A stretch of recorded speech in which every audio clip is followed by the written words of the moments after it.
All right. Welcome to the World of Ability, which is one of the anchor shows of the World of Ability Podcast Network, which was started a couple of years ago, July 26th, 2020, which was the 30th anniversary of the Americans with Disabilities Act. And it was served by Kurt and Marcus Hart of Transforming Media Network. And we are here talking about connections with the disability community. And Kurt, do you have anything you want to add to today? I'm Emily, and I'm co-host with Kurt for the show. So, but Kurt, do you have anything you want to add for getting us started here? Absolutely. So, again, setting the stage, we are here as a disability advocacy podcast. So, Emily and I, as co-hosts, we bring out the elements in terms of how we see it from the perspective of people with disabilities. So this means we're right off the top, just I guess more of the, I don't know if it'd be more the stereotypical or kind of why we more lean to these initial demographics first. It's always an interesting conversation to see where an individual's background is. But let's think of people with intellectual and developmental disabilities. Let's think of people with deafness or blindness, or people with physical disabilities. Let's think of humans around the world living in chronic pain. And then there are those with a mental health diagnosis. And then everyone around the world with a goal of substance use reduction. And all of that is just a conversation starter. Because when I talk about the world of people with disabilities, 2 billion people strong. When you go to Google, if you do your Googles, you won't see that number. And that is where this show comes in. Here at the World of Ability, we are getting people talking about this so that we can once and for all on planet Earth finally recognize the situation for the entirety of what it is. Because I give credit to 2 billion people on Earth, 2 billion people in the world that bring for me as a disability ally, the ideas and the reference and the mastery of ability that I need to feel that I have a fashion of a chance to do this in the right direction. And so it's that constant attention within the disability community that brings us to the point of reaching our best. And if we want our better best, we got to keep coming back to the disability community as allies. And so that's my role here. My role here is there's 6 billion people of us with the 2 billion people that are the masters of ability that together bring us the 8 billion people in the world. And until we encapsulate the conversation, the topic this way, I present to the world the question, how are we ever going to get integration from an ability perspective done properly? I don't think it's possible. But in our own lives, proximity is important. So of course, we can think of, 5, 10, 15 people with disabilities that more shape our own personal views. Yeah, that is an obvious thing. Start close to home for sure. But I also think the worldview is helpful, that when we get together as small clusters of people, what the potential we have when we gather. And so here we're gathered with a couple guests, and we have our podcast engineer and co-host, Emily. Emily, will you come in here and set the stage for our guests to begin? Take it away, Emily. Well, first, before it started, wanted to give special thanks and recognition to Marcus Hart of Transforming Media, Jay Stoyan of the Disability Channel, and Zach Clayton of the PAC Channel for allowing us to have this show on their platforms. But let's get started here. We have Tony Hunt, who's been on here with us before, as well as a new person named Cheryl, I believe this is her first time coming on today. And so how about we get started? Tony, do you want to come here? Maybe sort of briefly say what you do and who you are, what you do, that kind of thing. Sure, thank you. Peace and blessings from Omaha, Nebraska. My name is Tony Hunt, and I do several things. I have a business for God. It's a ministry where I work direct care with people with super mental abilities, some physical mental abilities. And secondly, I have a real estate portfolio that I'm constantly building. And last but not least, I am a founding affiliate with NowSite SalesFlow, now based in London. And that's what I do, other than exercise, eat right, play with my dogs and grandkids, and watch football after this podcast.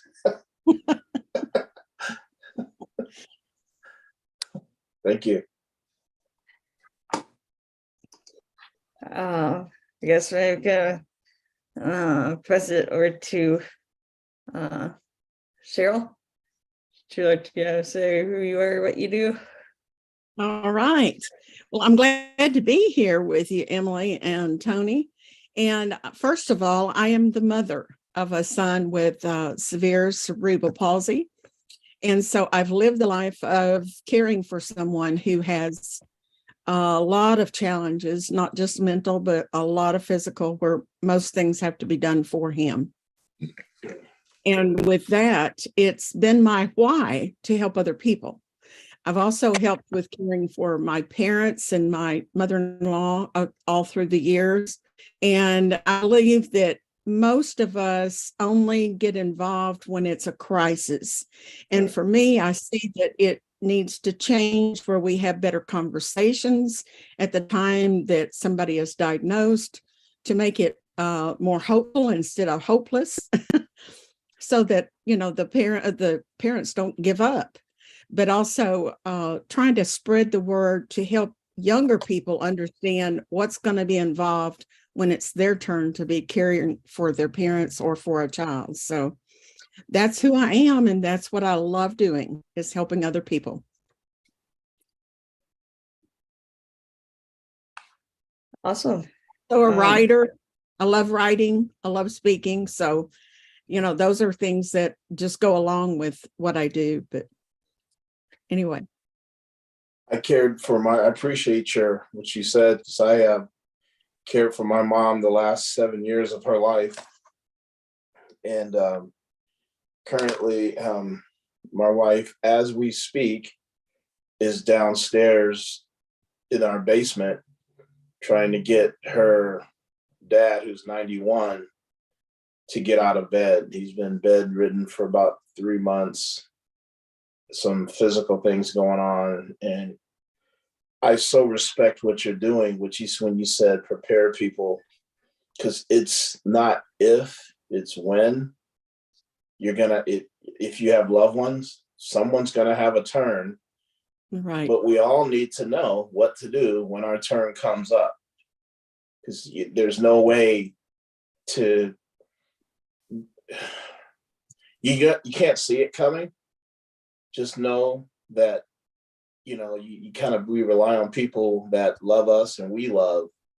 And if you're not prepared for it, you're lost, and you need to trust complete strangers with your loved ones and you're very vulnerable when Right. you know nothing, absolutely nothing of what to do, but you know the person which is in your corner, and when you have love in your heart, you will learn what to do, how to do it. But I That's respect right. you for, you know, so I didn't, how to take. I'm a male, I didn't know how to take care of senior citizen woman, so I needed help. Well, and Tony, you bring out a good point, because there isn't a book that comes along with like a special child when they're Right. born. And what happened to us was the doctor said they didn't know anything. And so they basically had no help for us. They never even knew what cerebral palsy was. It took 14 months before we found out what it was. And he cried night and day because he was having seizures. And every week I was going in saying something's wrong. No, Miss Jennings, you're just a new mother. You don't understand. Well, and I would say, well, his eyes look funny. Well, no, Miss Jennings, they don't look funny now. You're just a new mother. And they took away all of the belief that I knew anything about my own son. And then when they were able to find that he had seizures, his crying stopped. But I was on the verge of a breakdown because it had gone for so long. He didn't sleep, and newborns are supposed to sleep. Yeah. But just not knowing anything about what to do. And then the next doctor that helped us goes, oh, there's nothing wrong, but even if there is, you can't do anything till school age. Well, I knew that wasn't right. Mm. Then next one says, oh, there's no hope. I'll try to keep them out of school. So it's like a constant bombardment of parents being told there's nothing. And they don't even know that they need to care for themselves in order to physically keep caring for someone else. And my health broke down after taking on my mother-in-law, and I had a baby already, and I had my son and another child. And so a lot of those things have made me learn why these things happen so that we can prevent it in the future. And that's my goal. I really want people to be able to understand what's happening, how to get support, where to get resources, and then begin the support process at the very beginning of a diagnosis, and not wait till somebody else is in the hospital saying, I can't do this anymore. Then you've got two people to care for. And Tony, what you said too about it's going to be our turn. Years ago, Rosalind Carter, who was a former first lady, said, we are either caring for someone now, or we're being cared for, or we will be cared for by someone, or they will be caring for us. And that's true. I mean, we're going to have a turn at caring for somebody. And a lot of times when it happens as an emergency, which is what at least 2/3 of the people say, they wait till a crisis happens. Then you've got a parent sometimes that is dealing with such poor health, but you don't even know where to start with trying to talk to them about what did you want to happen and where, how can I take care of your finances? Then they sometimes think you're trying to take over. You're going to be in control of my life. No, I don't want that. And so they resist telling you how to help them, for you to be able to actually provide the help that they need, because you're going to need to know, where's a will? Do they have any kind of a health directive? Do they have a bank account that somebody else is going to have to tap into? So there's a lot of things that we don't know until we start asking questions. And sometimes if you wait until probably often until the crisis happens, then that may or may not be too late. Like it may be too late. Absolutely. And in some cases. That's right. How about this one? Sometimes it's a lifestyle change for sure. Absolutely. And what I found out is, this is hard to say because I know family loves family. And in more than one occasion, I've seen that I'm not alone. It's not just me and my family. Out of all the adults in my family, it landed on me. Am I the only one that loves her? No. Where's the know what to do? The brother, the sister, or you're staying out of town, or this is more important. That's more important. And I see it constantly in families where there's always one person at least that will grab the bull by the horns and be an action taker and give unconditionally. Where others, I've seen it where when I have time, if I have time, or that's what nursing homes are for, or that's what that's for. And I've seen people be so cold to people they love, but there's always one, at least one, that will give of themselves. I believe those type of people have the Bible says that we've entertained angels unaware. And I believe those are the type of people that God has in human form to help other people. That's just my 2 cents. Why do you Kurt, think do you have it comes down to just one sometimes? I can only speak from personal experience and what I've seen. This is tough to say. I'm not 100% sure it's true, but have you ever heard someone say, I was dad's favorite, or I was mom's favorite? Or, okay, there's a other side to that equation too, or a flip side to that. Sometimes I believe it's just innate. Some people are just givers, like others are takers. And then it boils down to priorities. Well, I've got to get to the next level of this, that I don't have time. And when I went to visit, like I said, a female in my life, I had no idea what to do other than love and lead with my heart. And that helped me, because when I did get the help in some of those years, I had to resort to nursing home, but I was there at 1 a.m., 5 a.m., 11 a.m. It didn't matter. I was there for everything. But when I get there, then this is the long answer. It would take me an hour to get to my mom's room if she wasn't already in the day room. Tony, why would it take you an hour? I'd have to leave an hour early because there'd be so many people waiting for attention that their families, the staff would tell me their family never comes. They dropped them off and we haven't seen them since. Or they'd be looking for someone to hold their hand. They're just not be in a rush, or not just because it's their job, just talk with them. So some of them, when my mom passed, I gave some of her clothes and hats to some of the ladies in the home. And this stems actually from my mom. Kurt and Emily knows I like to consider myself a real go-giver, not to be proud, but to be thankful. Because I also raised with my mom 4 young boys into men. And the oldest is now 35 years old. And it was taught to me to be a giver. So what we do is, today is Sabbath, after church, we sometimes during the week, but mostly on Sabbath, we get some cheap balloons, like a pack of balloons, and blow them up and just go to a nursing home. And then I taught my boys how to go up to complete strangers, which the world will tell you never do, don't stranger danger. Well, my boys don't have that. They don't care what you are, look like, color, age, height. They were taught to give. And the youngest one was a little bit kind of quiet, real demure type of spirit, but he would do it.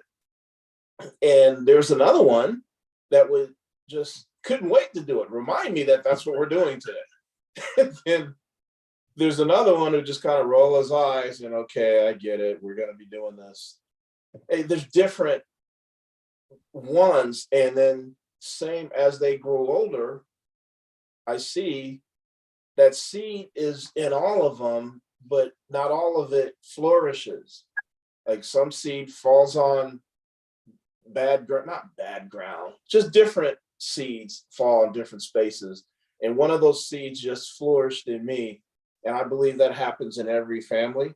Now, if you're blessed enough to where everyone, you know, you have a team, everyone's all in, count your blessings, because not all families are, okay, this is going to make this doctor appointment, is going to have this sharp eye and notice this about the person, or is going to be an advocate and look for other. People just sometimes don't let priority, I hate to say that, they love them, but in their way. It's not like a action type of love. Well, I love you from a distance. Oh, well, you got it, you can handle it, or I've got this going on, and so I don't ask, I just do. Well, That's, let me and give last you- I like to end with this. My mom always taught me, this is a motherism, don't pray for lighter burdens, pray for a stronger back. That's great. Let me give I you a know I couple. put a lot in there. Yeah, I have a couple of extra things to add that I've learned from other people too. And sometimes the people that are taking on the responsibility of caring for someone think that because others see how hard it is, they're going to want to participate. They're going to jump in and see. And I can tell you it doesn't happen. You know, you need to learn to ask for that help. And I've had really Oh, professional people who are saying, I don't know why I'm the one everybody else in the family to take care of my aunt or mom or whatever, you know, because they will do it. But the others are saying, well, you're single, you don't have as much to do, or you don't work outside the home, you don't have as much to do, or you don't have as many kids, or, you know, any number of things they think. But they also look at the person doing the caring as if, wow, I could never do what you're doing. And Yeah. so they put this perception out there that you have to be really special in order to do the caring.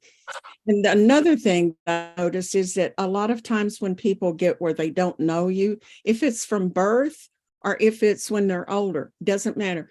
People tend to think that because they don't recognize them as who they are, somehow they don't mean anything and they quit going. And I know we've had to experience a lot of different things with the care of our son because my health broke down. We had to have all kinds of different help through the years. And a lot of it has just been really, really difficult. It's been very fraught with a lot of problems. We've had to deal with abuse. We've had to deal with assaults. And these are by people who are supposed to be caring for him. But let me just tell you that every time we've gotten to a point that you just feel like, how can more happen? God helps us through those things. But we also have learned how to build up that the resilience to be able to know that we can deal with these things. And part of it, and that I love about this program, is seeing that you look for what people can do, not what they can't do. And that's what I try to tell parents from the very beginning. Don't focus only on the things that someone cannot do. We're all able to do some things, but we're all able not to do some things. So we look for more of the positive things and build on that, especially if we're limited in some areas that others want to focus on, for instance, in school. You know, I know that there were several years that they tried so hard to help our son with time and money and learn to do a prescription. None of those things ever mattered to him. He's now 52. Those things don't matter. Someone else has to take care of all those. Yes, he may know what day it is, but it doesn't really matter. He associates it with what's going to happen that day. But it's not like I need to know it's 5 o'clock or 10 o'clock or whatever. And so, you know, we just focus on the wrong things sometimes. And that's one of the things I like to help teachers understand is learn how each child learns and let them find out what they're good at and try to encourage that part. The abilities are so much more needed than trying to find out how we're going to solve every problem they can't solve. I mean, I've got things I can't do and I won't be able to do, or how much therapy you give me. I have trouble with my back. I have an implant in there. It's degenerated from a lot of problems that I've had. I'm never going to be a runner. I'm never going to be able to do a lot of those things. And no matter how much time I focus on the disability I have, it's not going to change that. So I love what you're doing here with Emily and Kurt. I love that you are out there trying to encourage people, find the abilities that people have, and let's focus on those things and love them for who they are and what they are what they mean to our families, instead of thinking anything's a burden. We just got to get over that. We've all got challenges that make it hard for somebody else to take care of us, or we'll have a hard time taking care of us if we get as we get older and don't want them maybe taking over our lives. Kurt, do you have anything you want to say? I know that what Cheryl just said reminded me of Chad's comment about to focus on his abilities, not his disabilities. Disability doesn't define who he is, that kind of thing. Do you have anything you want to say?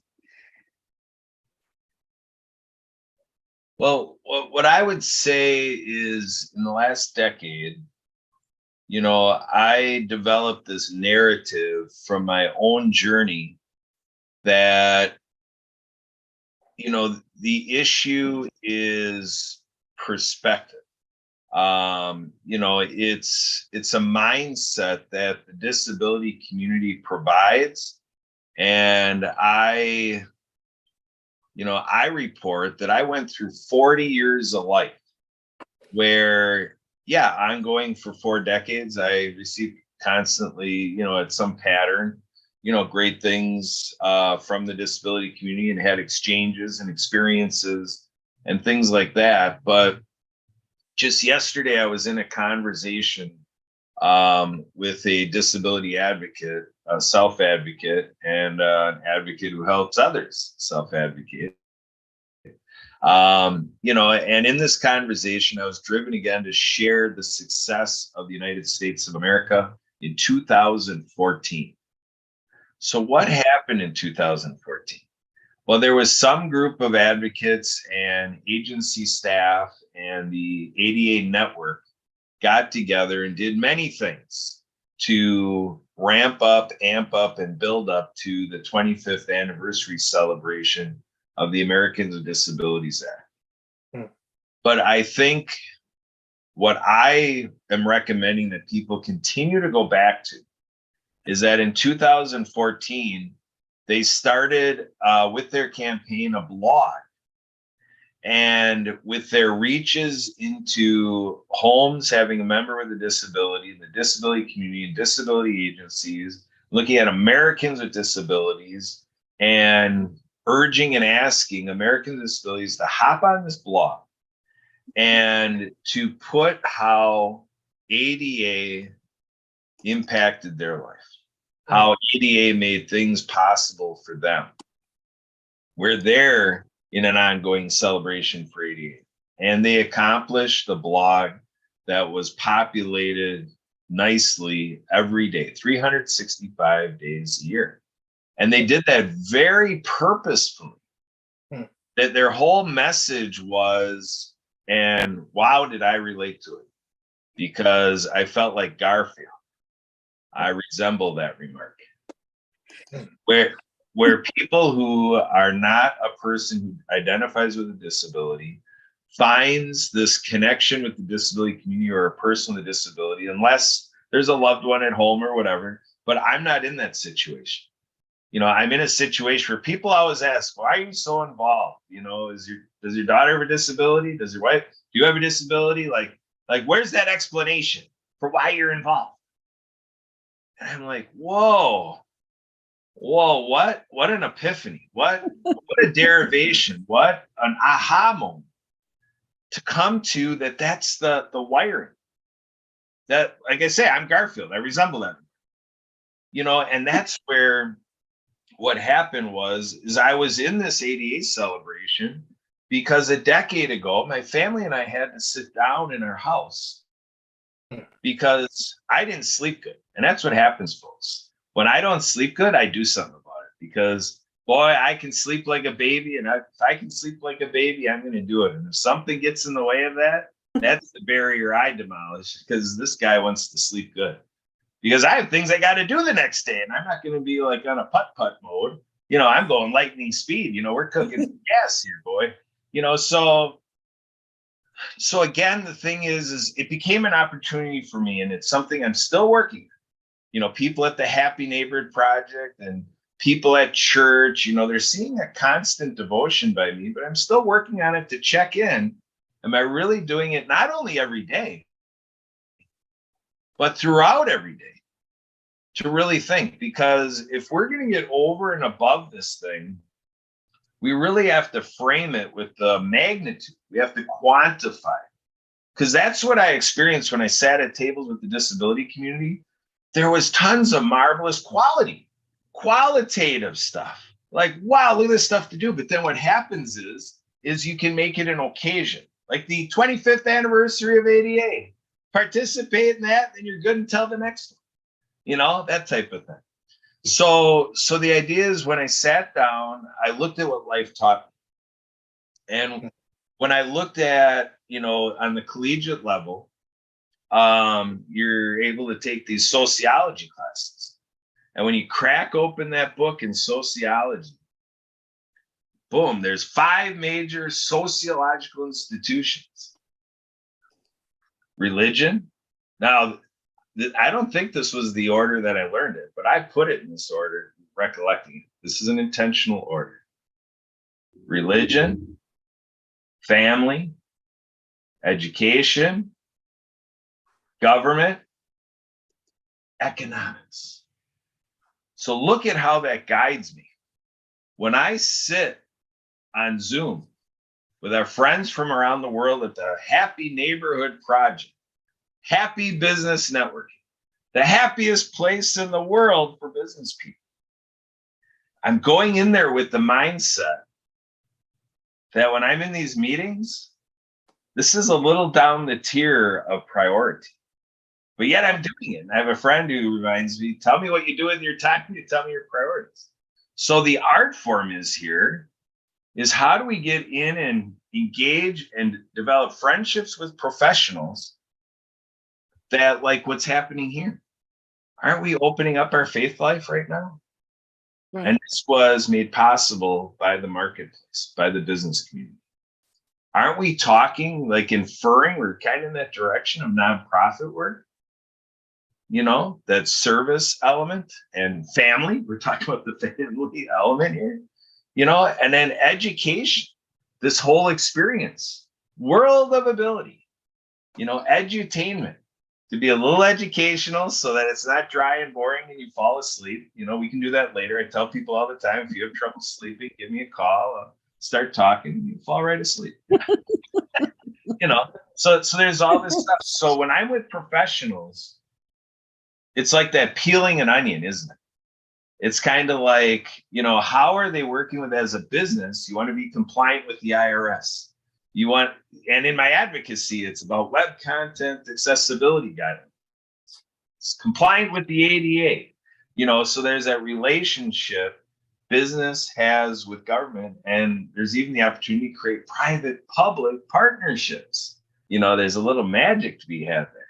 And then like at HMP, we do lunch and learn, or like our ADA centers are doing educational sessions that I benefit from. I haven't for a while without my involvement with HMP, but before HMP, it was ADA. I was sitting in on education with the ADA centers. And I recommend that for everyone, wherever you are in the world. Find out where these ADA centers are doing webinars and stuff. And wow, look at what you'll learn. I learned tons, and I'm looking forward to getting back to it as I accomplish things at HMP, and then with nonprofit work. So at HMP, when we got introduced to the co-op, the mastermind that kind of brought it to us, he explained to the professionals that, okay, you got your for-profit and you got some understanding of how the nonprofit side of the world works, but the complete picture is there's co-ops.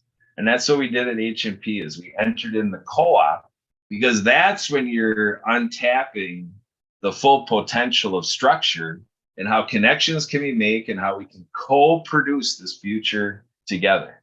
Yeah. And then to me, I'm not very far with people until like the two of you, we were kind of revealing something about faith life, whether somebody's agnostic or whether they're atheists or, you know, whatever it is, full respect, kind of like in our country, regardless of creed, right? You know, and to me, we have to figure this together with all the choices, how we make our life happen. You know, how do we do this in a communal sense, in discernment? And how do we culminate the full potential between the four of us in the Zoom session right now, live streaming to YouTube and capturing the recording? Because we're going to go to Transform You Media Network. We're going to go to the PAC channel. This is all worked on in-house with the Disability Channel, you know, because that's been my passion. My passion has been that in the last 20 years, you know, I've sat at groups like HMP and so forth, like 100 different groups. And what did I recognize? Marketing is pretty universally the weak. If I were to like say in my experience what the universal weakness has been across the 100, like collectively as 100, marketing is the weakness. And that's the great timing of Tony being in this, you know, group here. Because when I met Tony, super smart marketing, I'm like, ooh, this is the dude I got to hang around with because he's right in the wheelhouse of what I'm declaring and proclaiming is the solution to all of this. So look at this, HMP Sales Flow, powered by artificial intelligence. HMP partner asked me something live for a live demo. Yeah, the fastest, easiest lead generation system. So this is where in like government work or nonprofit work, the chances to use HMP Sales Flow is maybe a little convoluted and takes a lot of handholding to get people to understand why they do need to be using it, why tax dollars need to be used for this and stuff like that. But for sure, people taking on more private objectives, disability advocacy groups and so forth, that's what I'm hoping. I'm hoping that they can learn these tools because when they're getting together in their conversations, conference calls, sessions, their email distribution lists and everything, and they're trying to do something for the greater good, something to influence their city, their county, their state, their country, the world, whatever it may be, we got to use tools. You know, technology is applied use of tools. So it's that application, like when Tony is offering a live demo, he's coming from, I want to connect how you can apply this. Because that's what we're always thinking. You know, what are we trying to do? We're trying to, like, I'm trying to get those allies. So artificial intelligence to go out there and find out who's all kind of hovering around the disability conversation. Let's bring them in. Who's all out there trying to accomplish business goals and recruit more people? I want them because if you want more people, are you including the demographic that is 1 in 4 people? Yeah. Cheryl, do you have? Yes, I wanted to ask, also add, and Tony, I'd love that free demonstration because I need to understand that more too. But one of the things that I'm very passionate about is teaching young moms immediately how important their voices are to stand up, to speak up, because they have to be heard if they want things to happen for their child. And that doesn't take technology to learn how to use your voice. But if they don't, they're going to run into people who are always trying to tell them what to do, how to do it. Oh, you should have known this. Why haven't you ever tried this? And they'll talk down to you as if they know more, and yet they've never lived in your shoes. And what Tony said was right too. It's a big job that people don't understand till you're in it. Caregiving involves, you know, your spiritual life, it involves a lot of finances that you don't realize are going to happen. You know, one of the people that I interviewed for cerebral palsy told me it takes between $3 and $5 million to raise a child from birth to death who has cerebral palsy. Well, we never had it, but that explained to me why we started right off the very beginning with 3 hours, 3 times a week costs more than we made. And we've had to have help. And that's why we have to have government funding to help the people who cannot take care of all of their own needs, but they did nothing for not being cared for. You know, it's not like somebody committed a crime or you chose to be disabled in some way. And so that's why you're wanting somebody to help you. We've got to look at, you know, who cannot take care of themselves and supply that instead of people that just don't want to work. That's one of the things. Then you also have got emotions involved. And this is a heavy one because sometimes the emotions are that you just feel like you're so physically worn out. And that's the other one, but physically worn out, that your emotions get the best of you and you're upset, you get depressed, you may cry, you may think, I can't do this anymore. And that's when people get burnout. And it's also when their health starts breaking down. And did you know that if you have older people to care for, 67% of the caregivers will pass away before the person they're caring for. And if they're over 70 doing it, which I am, it jumps to 70% that you're more likely to pass away than the one that you're caring for. Now, why would that happen? Partly because we haven't learned how to take care of ourselves. We think, well, my job is I've got to take care of this person. They depend on me so much. I haven't got time to go to the doctor. Yeah, I don't feel good, but I'll check on it later. Well, later doesn't come. And we don't have people that understand what's happening in our homes that keeps us so tied down. So they don't ever come and visit. Your friends drop away. And like he said, a lot of family, they quit going around. And sometimes they may just think, well, you know, I don't want to have to do all of that. I don't think I can lift mom, or I don't think I could change, you know, my dad, or I couldn't change my son or something.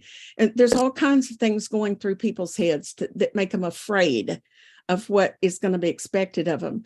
But we just need to be more caring about teaching what's involved so that people understand, and then teach them how they can get involved. If you're a neighbor or you're in a church, you're in a community, is it that you know that is home caring? You'll know more in person. But do you call them and say, oh, what's your husband? Well, what did the doctor say about him? Well, let me know if there's anything you can do. Bye. No, what you need to do is say, well, what can I do for you? Now we can order our groceries online, pay for them, but you could go pick them up and take them to that person. You could go in and sit with that family member for an hour, read a book, read a story, talk to them, watch a program on TV, whatever, and let that care, if it's a mom, if it's a son, or whoever it is, have a little bit of time by themselves to just walk out the door, walk down the street, or go shopping by themselves. You know, there's things that we could offer to do that cost you no money, that you could actually do that would make a huge impact on other people's lives. And I think that's where we are slipping sometimes in not realizing what does caring mean? What does kindness mean? You know, it's how you're treating other people. Do you see them as somebody that can reach out and touch? Treat them in a kind way, the way you want to be treated. And if we just thought about others like that, then we would say, man, I'm tired. Since I have been married 56 years.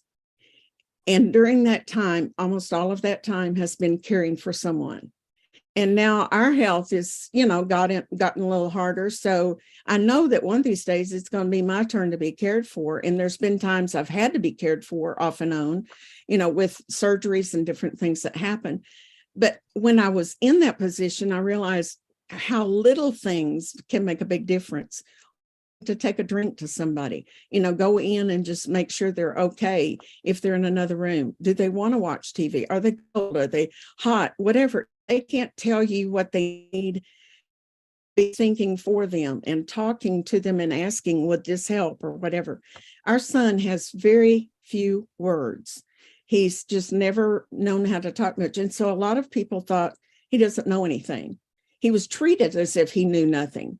When he was at one place, it was not a good time at the beginning. And then we started seeing how much more therapy he was getting where he was. They taught him to paint with physical therapy, just reaching, using his arms.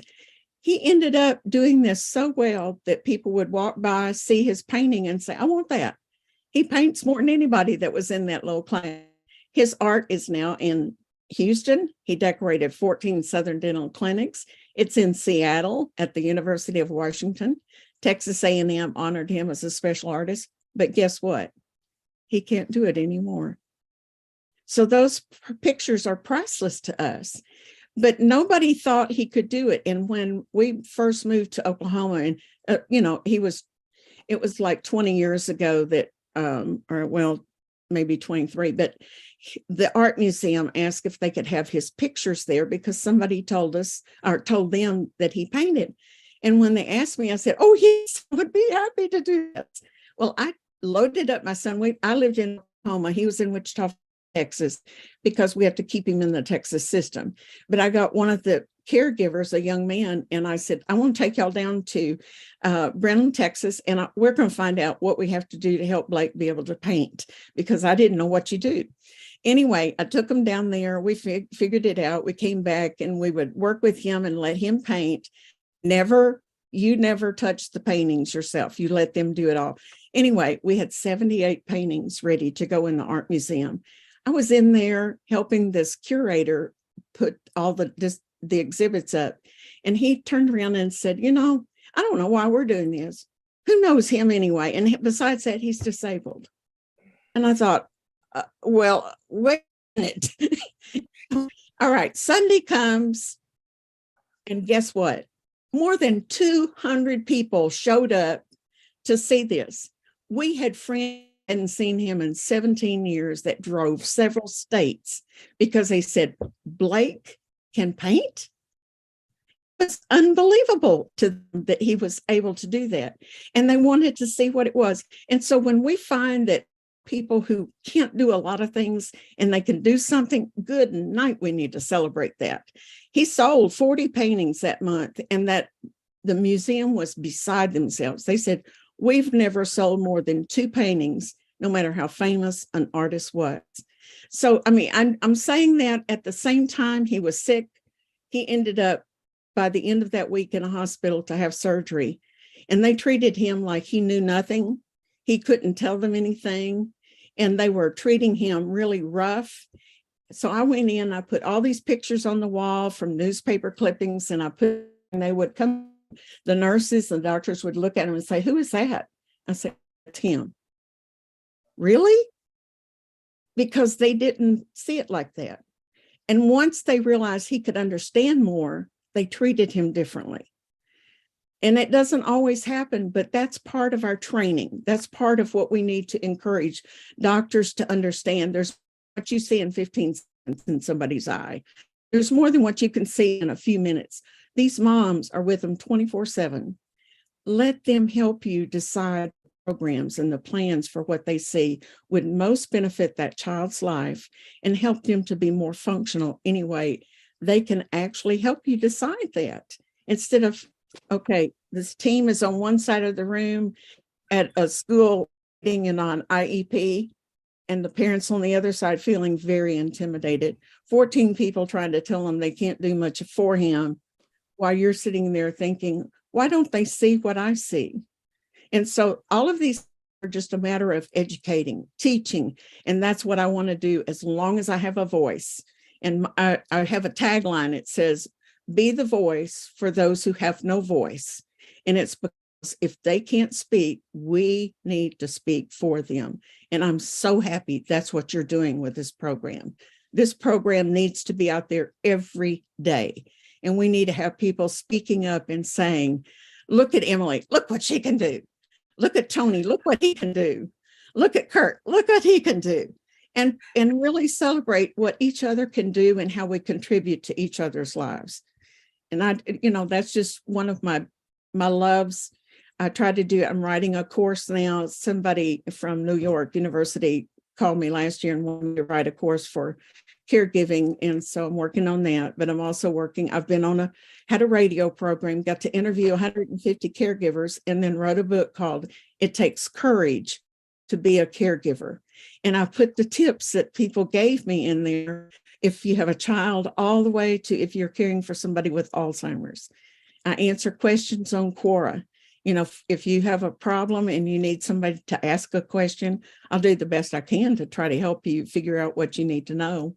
And if they want to connect on LinkedIn, I'm always writing articles, and I love sharing stories about people who go above and beyond and that exceed expectations. So there's a lot of people that are exceeding expectations. So don't give up because you make a first impression with somebody. The way they may be in a chair doesn't have anything to do with the rest of who they are.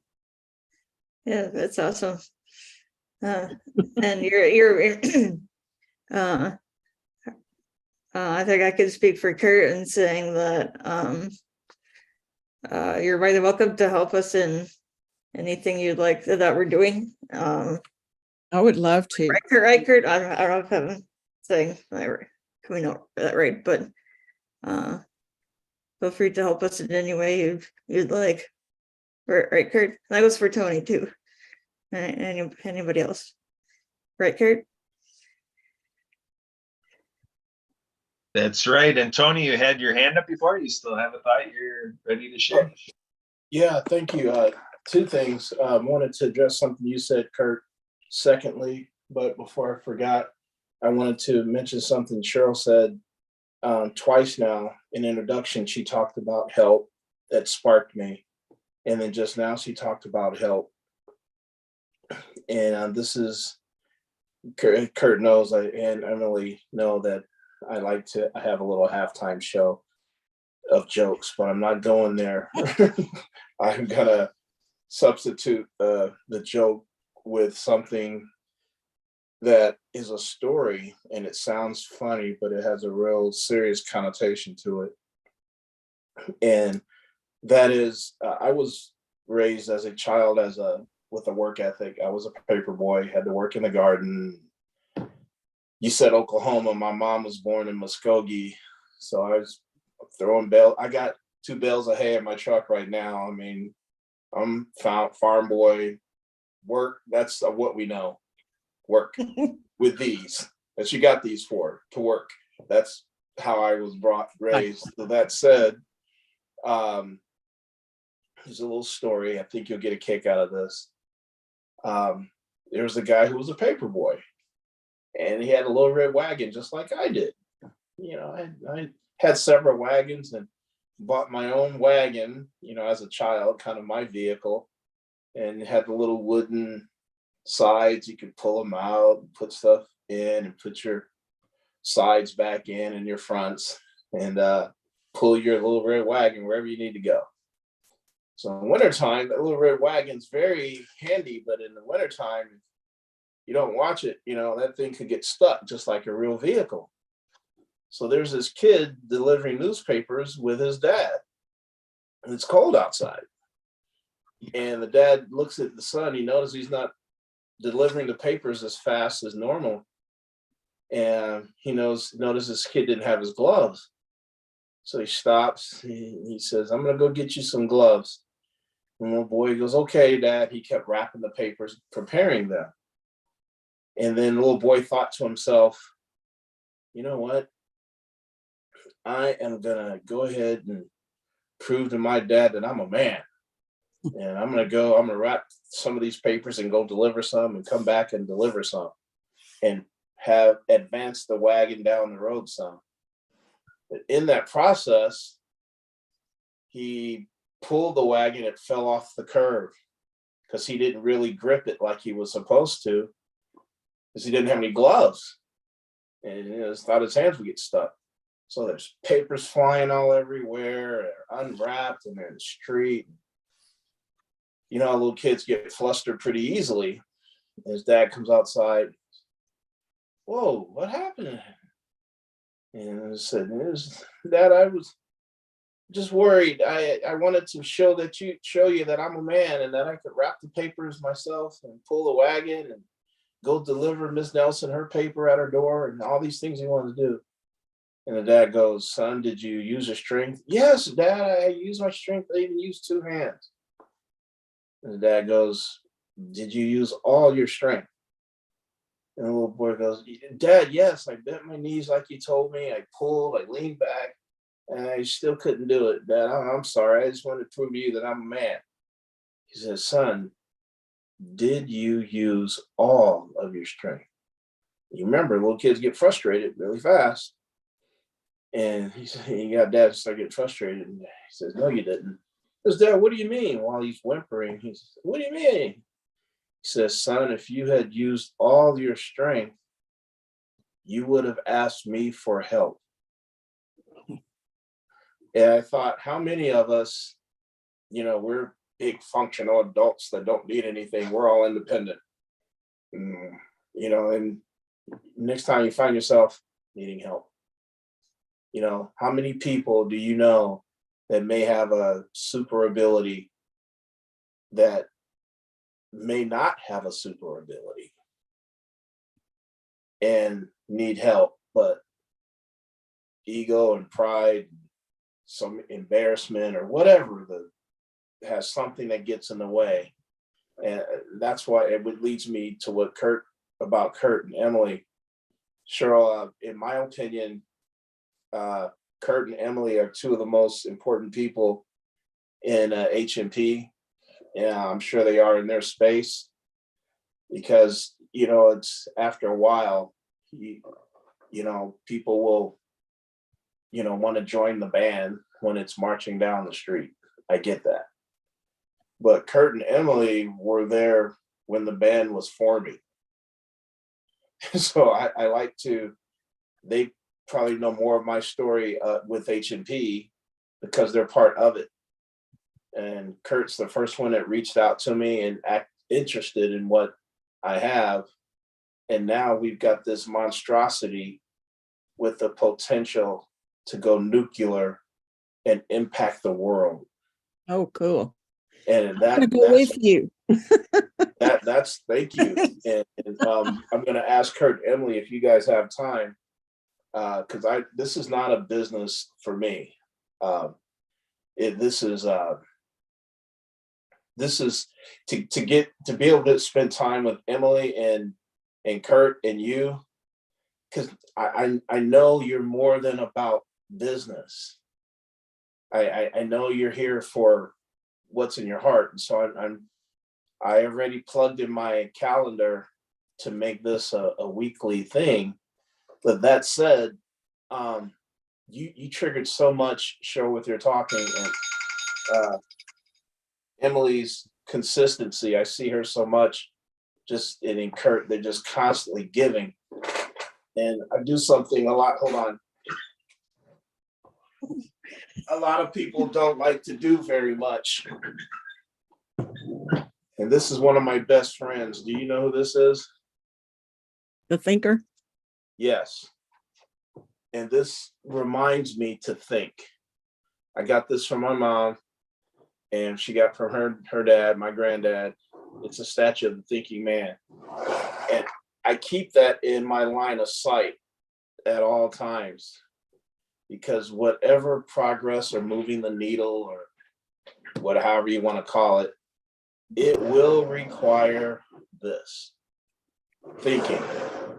So while listening to Cheryl talk and Emily and you, Kurt, talk, I was thinking and had an idea. And Emily already knows where I'm going with this. That's probably why she's smiling. I'm excited to be able to help people with super abilities in all facets. Like the stars have lined up when I met Kurt and Emily, because I really get to do what's in my heart, and we just plugged in. And now, not only are we plugged in, we're about to turn it up to 10. And that means the program I offer, Cheryl and Kurt, you don't know this, Emily's heard it. where I just got another email from corporate that we help people find people. Like that's our tagline. We help find your future customers. Well, that's business people. Tony, what does that have to do with what we're talking about? Well, like what you were saying, Cheryl, and what Kurt was saying, we can now drill down into our database. If you got 20,000, 200,000, or 2 million contacts, if you wanted to reach someone who was a caregiver, you would look at your phone and guess. Or if you already knew, you'd know, but out of 2 million, good luck. How many people in your contacts that are connected to someone with a super ability that has a story similar to mine's and Cheryl's and Kurt's, who knows someone in their family with a super ability? You don't know it. They're just in your contact. You don't even remember their name. They're just in your contacts. You didn't even take notes on them. There's just their name and number or name and email, and you have no idea what they do. But we can take this tool that I have, drill down and reach out to them. But wait, there's more. You can speak it. You can say to your contacts, you could say, find me people who have adult dependent children. And the software will go find them and create a category for you. Wow, it gets better. Wow. You can That is speak. awesome. You be able to speak and say, I represent people with Alzheimer's in Nebraska. Is there anyone who wants to make any donations or learn more? And I'll tell that to our AI system, and it will create a professional message for me. I didn't have to think of a paragraph that's really professionally written and articulate. I'll just tell the system and it will put it in a nice professional message and post it for me. Oh So my what the goodness. conversation Cheryl just gave, just take bits and pieces of that, Cheryl, or what Kurt just said, and tell the system, and the system will take over and say, oh, this is what Cheryl meant. This is what Kurt meant. Put it in a message and put it out there for you. Now, if you're advertising, yeah, Google ads will probably be a cost, but I think it's worth the cost if you're gonna get that type of message out there with that type of ease. So that's just a little bit of what's coming. And that's why I'm excited, because I can now go to my hundreds of thousands of contacts. Most of them don't know what I do already. And believe you me, they will. But then the people who, I can really advocate for, children with parents who have Alzheimer's or early signs of dementia. I want to help them. And then the system will create a message for me and put that out there. This is the kicker: an unlimited amount of times. Do you know I'm going to have a microphone every day talking to my computer, telling it what to do, how to respond? Hey, when people respond, and I have the category already. Remember, the category is created. So now I can really target and hone in on them. Would you like to be a guest on this podcast to talk about your story? Oh, you're this director. Oh, you run that organization, whatever they do. But now it's organized, it's categorized, and now we can target and get down to the nitty gritty. So it's incredible, Tony. I'm excited. Really, really incredible. Can you tell it? Okay, do you have a friend or a neighbor that is caring for somebody, and give them hints on things they could do? Here's your hint for the week, or find somebody that you could. Question. We have a we blog. could tell them things that would be specific things they could go do for somebody. Yes. Go ask if you can mow your neighbor's lawn. Yes. You'll be able to do that. Groceries for them. Yeah, exactly. Exactly. Oh, the cool thing is you don't have to type it yourself. You don't have to make it sound correct. And one of my business partners said something pretty funny. He doesn't consider himself, he thinks he's dyslexic. I disagree.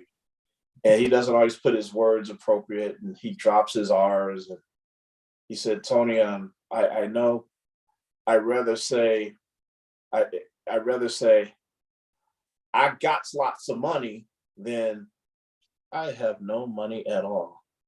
He said he'd rather say it wrong and have the money than say it right and be broke. Yeah, Jeez. I'm with him. Got a kick out of that. And here I am. I'm a copywriter. And what I'm trying to do is learn how to do it all right.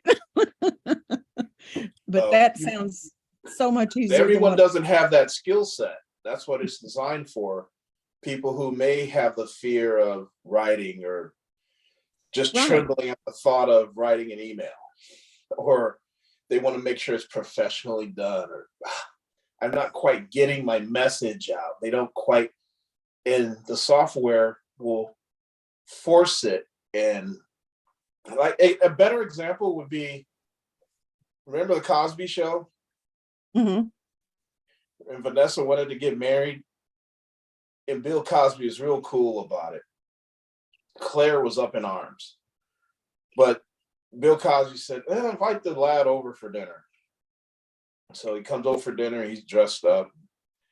He has Vanessa's in the kitchen with her mom, and Bill gets him one-on-one, and he goes, and he's friendly to him, doesn't scare him or nothing. And they're sitting at, finally they get to the dinner table. And then he says, so you want my daughter's hand in marriage?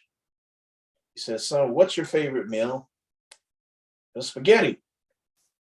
He goes, oh, okay, what if Claire had made spaghetti with the right sauce and right spices and seasoning, just enough meat, and you smell it in the kitchen, and here it comes, and you're sitting down, and the waiter or Claire, whoever's got the towel, she's about to serve it to you, but it's on the lid of a trash can top.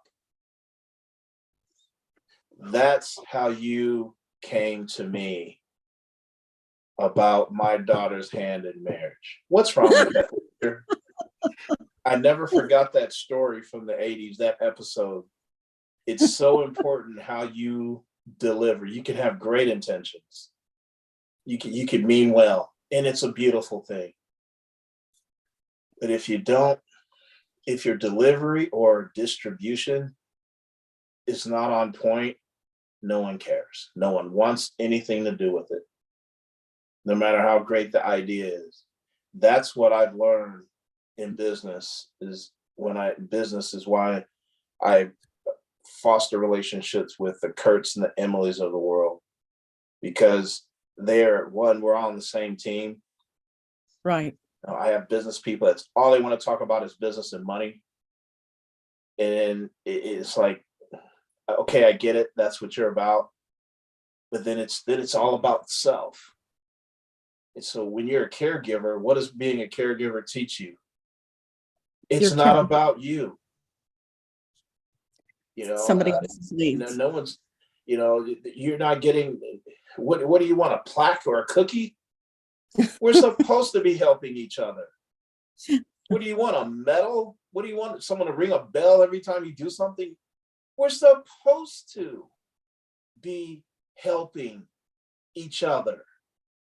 Why did we don't have to twist arms and manipulate, bend, and that's why I like, when Emily, every time I saw her, she's just a reminder.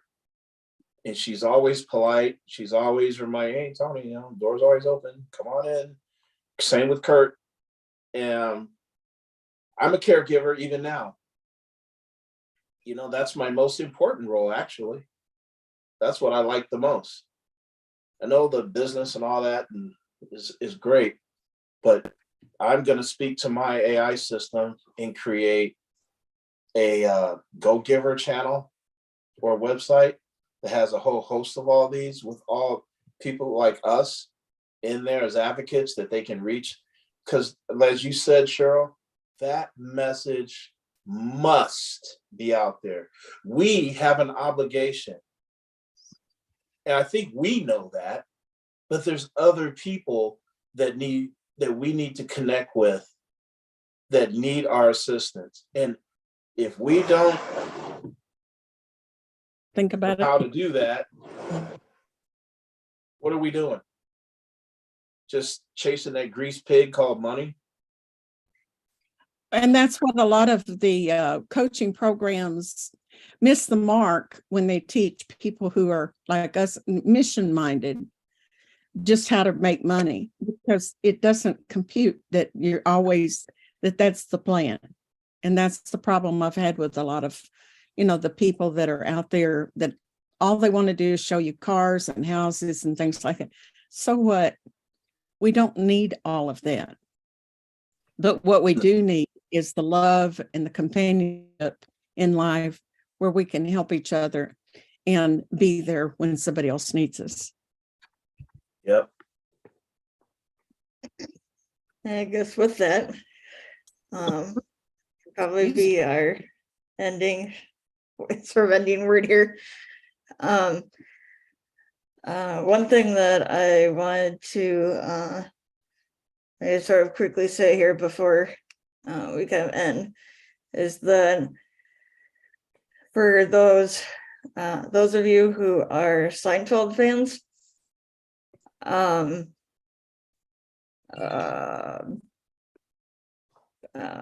remind me of the day card. December 23rd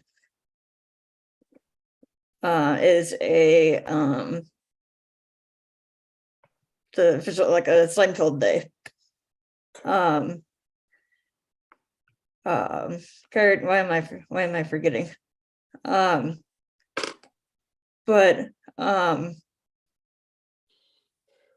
in February, the Reska family does a rendition of the Festivus, which I think is the 23rd, December 23rd. But so always the first full weekend, Kurt. I think it's always the first full weekend in February. They have a Festivus like lasting the whole weekend, and they play games and have like the airing of grievances. They have a big picture of Kramer that's hanging up. They have the poll. And Kurt, you want to say more about it? I encourage everybody to tune in, and if you're able at any point during that weekend. But Kurt, do you have anything you want to quickly say about it? Yeah, so basically 4:00 Central, Friday, February 3rd, all the way through Sunday, February 6th, 8:30 p.m. Central. We are going to have our Happy Neighborhood Project provided free Zoom Enterprise account through the work that I do with them as captain. The Happy Co-op, H&P, and so forth, all pay for the Zoom Enterprise that I use throughout the year. And we're just going to have it open constantly around the clock, open house. And the access to that is Ability Now. So there's the personal link name on Zoom. So when you try to join the Zoom session, you can just go to personal link name, type in Ability Now, and you are with us in Festivus for the rest of us, including feats of strength. So be strong and use all your strength.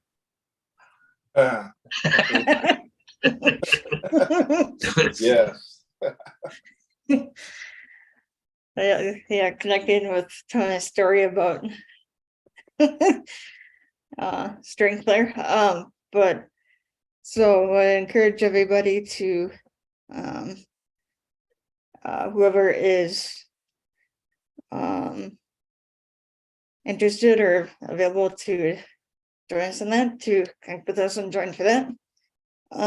We also have our other podcasts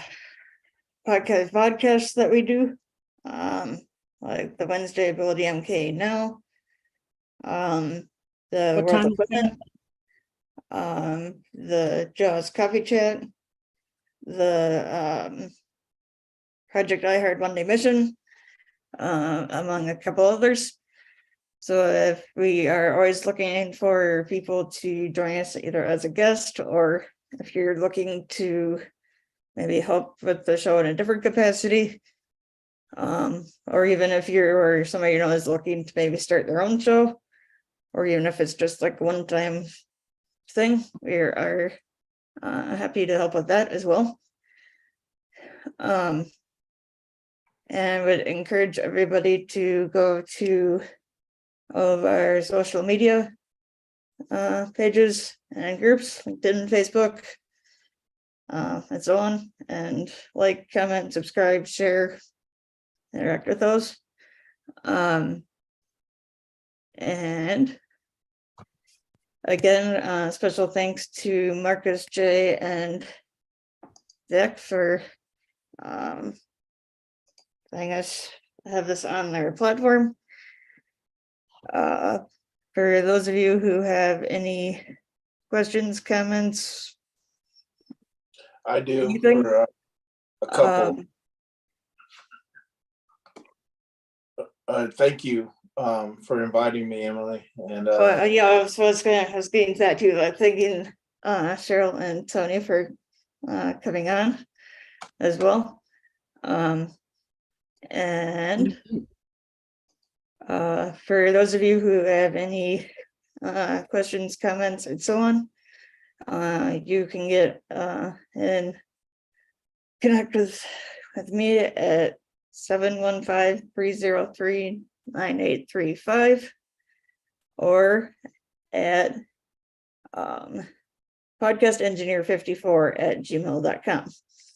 Or you can get a hold of Kurt at 262-372-1754 or at abilitymknow@gmail.com. Kurt, do you have any last things you want to say before we end here? Yeah, I'll just add on to the thank you with everything here. Also, thanks again for Cheryl and Tony. Tony, you were speaking up that you had some remarks and everything. Did you get it all in? Mark? I've got some one joke for each of you. This one's for you first, Kurt. Wow. You know, I could do this with them, Cheryl. They've known me for a while, so they know it's not. Anyway, hey Kurt, I was really struggling to get my wife's attention. So I sat down on the couch and looked comfortable. That did the trick.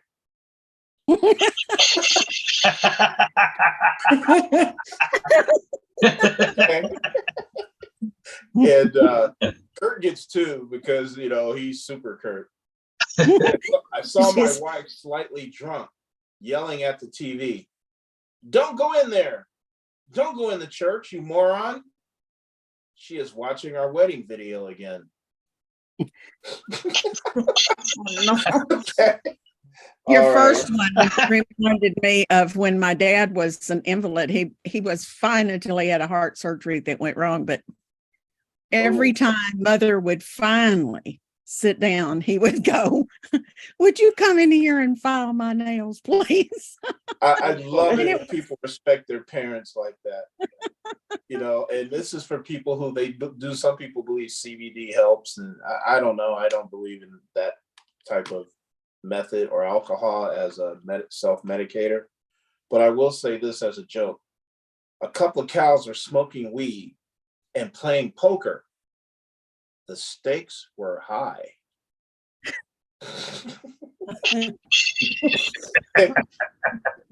And this is one more for Kurt. I got one for you, Emily.